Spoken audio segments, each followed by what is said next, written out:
Good morning students. आज के video में हम बात करेंगे नंबर सिस्टम के बारे में। तो सबसे पहले हमारा आता है नेचुरल नंबर।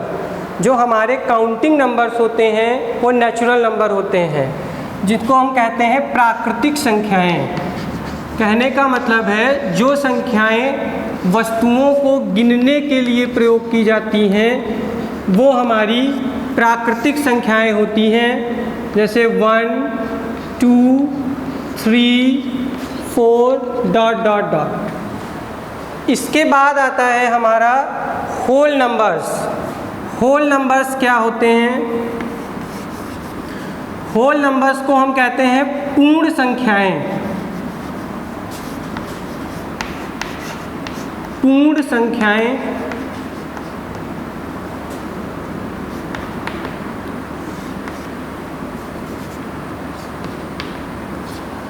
पूर्ण संख्याएं। तो पूर्ण संख्याएं वो संख्याएं होती हैं जो 0 से स्टार्ट होती हैं। अगर हम इन्हीं नेचुरल नंबर में 0 को ऐड कर दें तो वो हमारी पूर्ण संख्याएं हो जाती हैं, होल नंबर्स हो जाते हैं। तो 0 से हम स्टार्ट करते हैं 1, 2, 3, 4... इसके बाद हमारा आता है इंटीजर। इंटीजर्स हमारे क्या होते हैं? इंटीजर्स हमारे होते हैं पूर्णांक। अगर इन्हीं होल नंबर्स में हम माइनस की संख्याएं भी ऐड कर दें तो वो हमारे इंटीजर्स हो जाते हैं, जैसे 0, 1, 2, 3, 4। और इसमें अगर हमने माइनस की संख्याएं भी ऐड कर दी तो ये हमारे हो गए इंटीजर। इसके बाद आता है हमारा रेशनल नंबर, परिमेय संख्याएं। रेशनल नंबर्स होते हैं परिमेय संख्याएं। परिमेय संख्याएं जिन संख्याओं को हम P/Q के रूप में प्रदर्शित कर सकते हैं वो हमारी परिमेय संख्याएं कहलाती हैं। जो संख्याएं P/Q के रूप में प्रदर्शित की जा सकती हैं वो हमारी परिमेय संख्याएं कहलाती हैं, जहां पर Q is not equal to 0। Q कभी भी 0 नहीं हो सकता है। कहने का मतलब है, एक एग्जाम्पल अगर इसका आप ले लीजिए तो 1/2 ये हमारी एक रेशनल नंबर है, लेकिन 2/0 ये हमारी रेशनल नंबर नहीं है। ठीक है। तो इसके अलावा एक एग्जांपल आप और ले सकते हैं। अगर इंटीजर से आप ले लीजिए तो यहाँ पे माइनस की एक संख्या ले सकते हैं, तो माइनस का 1/2 भी हमारी जो है एक परिमेय संख्या है। तो हम यहाँ से देखते हैं कि जितनी भी हमारी प्राकृतिक संख्याएं हैं वो सब हमारी परिमेय संख्याएं होती हैं। क्यों होती हैं? क्योंकि हम प्रत्येक संख्या के नीचे 1 लिख सकते हैं और ये हमारी P/Q के रूप में व्यक्त हो जाती है। इसके बाद आता है 0। 0 भी हमारी एक परिमेय संख्या होती है, क्योंकि 0 के बटे में भी हम 1 लिख सकते हैं, क्योंकि यहाँ पे कहा गया है कि Q is not equal to 0, यानी Q की वैल्यू 0 नहीं होनी चाहिए। यहाँ पे P की वैल्यू 0 है, तो इसलिए 0 भी हमारी एक परिमेय संख्या है। तो इस प्रकार सभी प्राकृतिक संख्याएं परिमेय संख्याएं होती हैं, सभी पूर्ण संख्याएं परिमेय संख्याएं होती हैं, सभी पूर्णांक हमारे परिमेय संख्याएं होते हैं। इसके बाद आता है इरेशनल नंबर। इरेशनल नंबर्स अपरिमेय संख्याएं।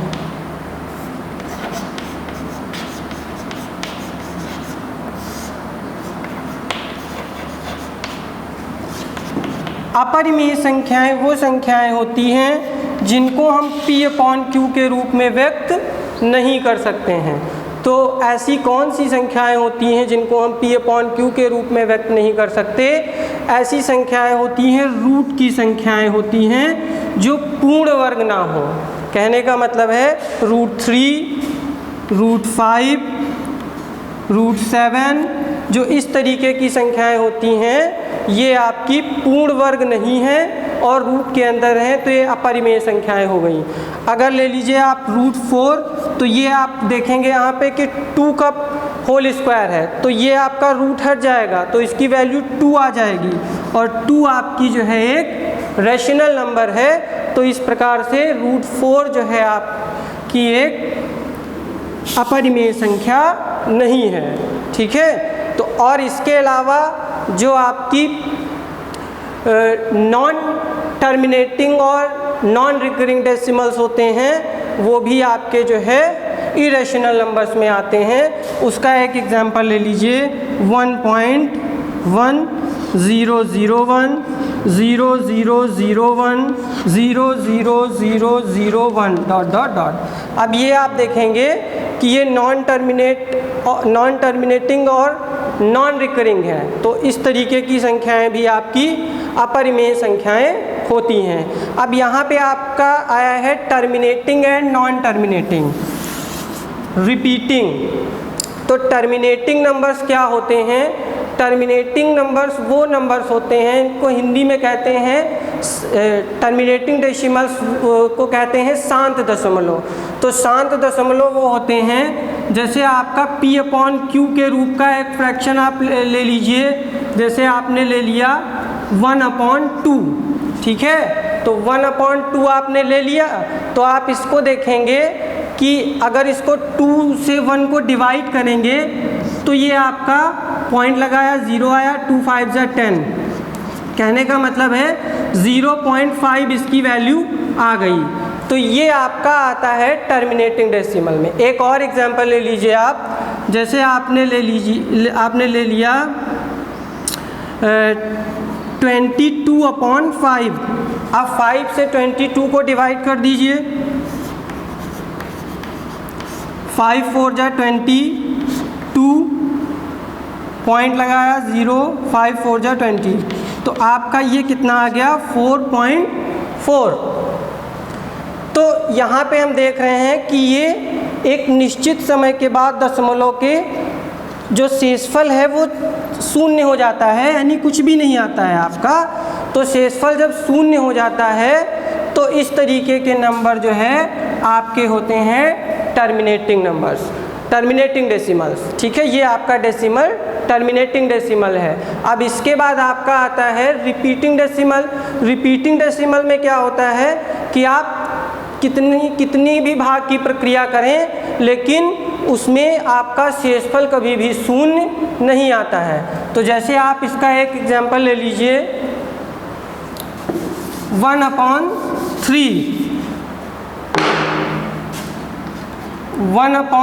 एक एग्जांपल इसका ले लीजिए। तो 3 से 1 को डिवाइड करेंगे,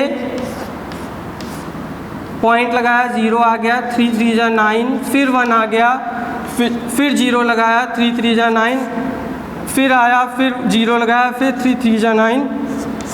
तो इस तरीके से ये आपका 0.3333 आपका रिपीट होता रहेगा। तो इस तरीके के जो डेसिमल होते हैं वो आपके होते हैं रिपीटिंग डेसिमल। ठीक है, और अब यहाँ पे हम देख रहे हैं कि ऐसी संख्याएं जो नॉन टर्मिनेटिंग हो, तो देखिए ये आपका ना तो शांत हो रहा है, बार बार आपका जो है नंबर बढ़ते चले जा रहे हैं, और दूसरी चीज़ नॉन रिपीटिंग। तो देखो यहाँ पे 333 आपका रिपीट हो रहा है, लेकिन यहाँ पे 1 के बाद 0 0 आ रहा है, फिर 1 के बाद 0 0 0 आ रहा है, तो रिपीट नहीं हो रहे हैं। यहाँ पे 2 0 थे, यहाँ पे 3 0 हो गए हैं, इसके बाद 4 0, 1 0 आपका हर बार बढ़ता चला जा रहा है। तो जो आपके इरेशनल नंबर होते हैं उसमें यही होता है कि आपका जो डेसिमल होगा वो नॉन टर्मिनेटिंग होगा और नॉन रिपीटिंग होगा, रिपीट या नॉन रिकरिंग कह सकते हैं रिपीटिंग को। तो इस तरीके के जो नंबर्स होते हैं वो आपके इरेशनल नंबर्स में आते हैं। अब इसके बाद आपका आ जाता है रियल नंबर्स, जो आपका फर्स्ट चैप्टर है रियल नंबर्स, वास्तविक संख्याएं। तो रियल नंबर्स आपके क्या होते हैं इसको भी समझ लीजिए। वास्तविक संख्याएं,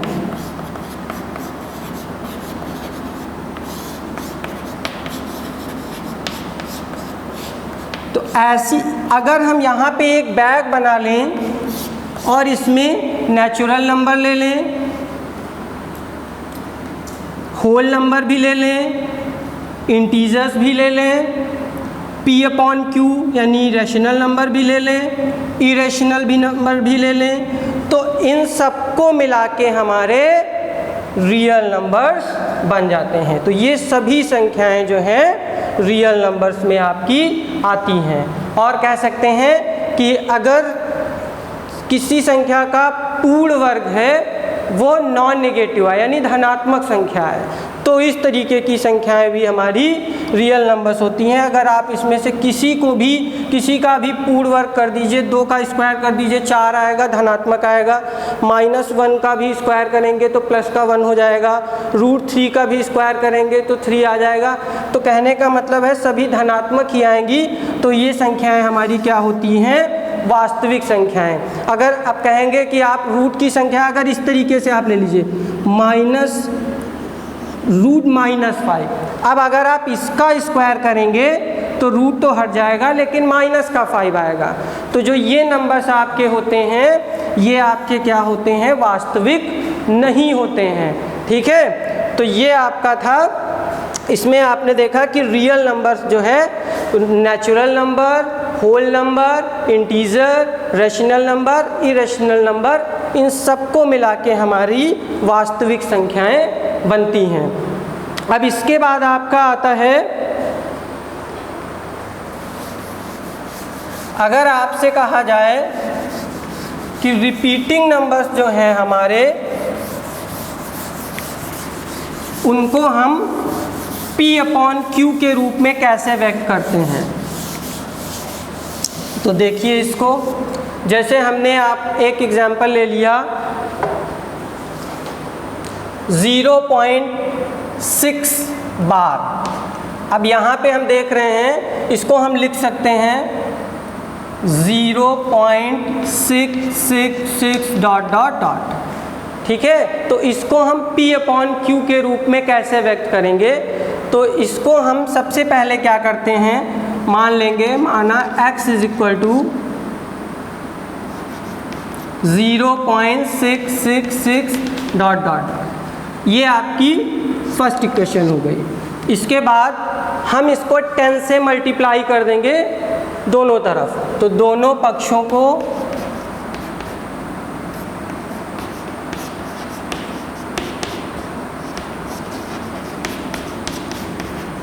10 से गुणा करने पर। अब यहाँ पर हम देखेंगे तो ये 10x हो जाएगा और इसको 10 से मल्टीप्लाई करेंगे तो ये पॉइंट के इधर आ जाएगा, 6 पॉइंट के इधर आ जाएगा, तो 6.666 ... जितने हमें 6 की आवश्यकता होती है उतने हम 6 आगे इसके बढ़ा सकते हैं। अब समीकरण 2 से समीकरण 1 को घटाने पर, अब 2 से 1 को घटा दीजिए तो 10x - x = 6 - 666 ... -0.666 ... अब 10x से x को कम करेंगे तो 9x आ जाएगा आपका, और ये आपका हो जाएगा 6, क्योंकि पॉइंट के बाद की संख्याएं घट जाएंगी। तो इसके बाद आपका आ जाएगा x = 6/9, x की वैल्यू आ जाएगी 3 × 2 = 6, 3 × 3 = 9, तो 2/3। तो यहाँ पे x की वैल्यू आपकी आ गई 2/3। तो इसको हमने P/Q के रूप में इसको व्यक्त कर दिया है। यही आपका यहाँ पे आंसर हो जाएगा। एक एग्जाम्पल आप और ले सकते हैं इसमें से,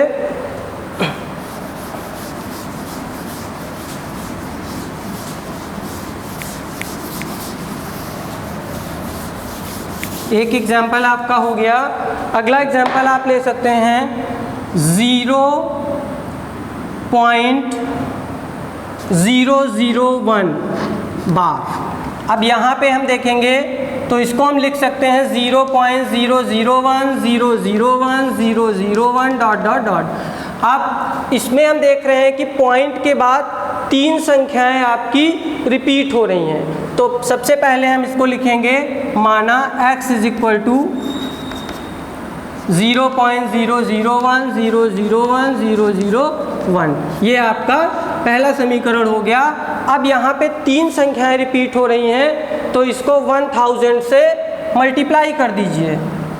तो समीकरण 1 के दोनों पक्षों को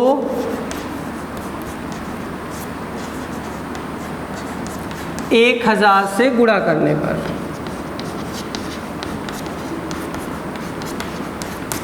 तो गुणा कर देंगे तो ये आपका हो जाएगा 1000x।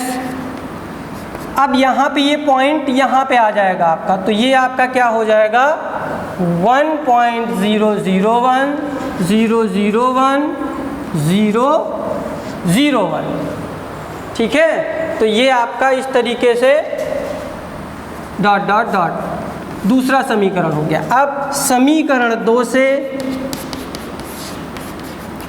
समीकरण 1 को घटाने पर तो 1000x में से x आपके कम हो जाएंगे, तो लिख लीजिए ऐसे ही 1000x minus x 1.001001,001 minus 0.001001 dot dot dot. अब ये आपका हो जाएगा 999x इज इक्वल टू, ये 001 पॉइंट के बाद इधर भी है तो घट जाएगा, तो आपका आ जाएगा 1।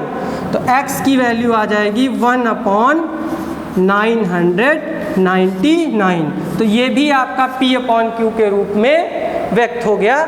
तो इसी तरीके के आप जो है क्वेश्चन आगे कर सकते हैं। तो आज के वीडियो में इतना ही। इसके आगे का देखने के लिए आप अगला वीडियो देखिए।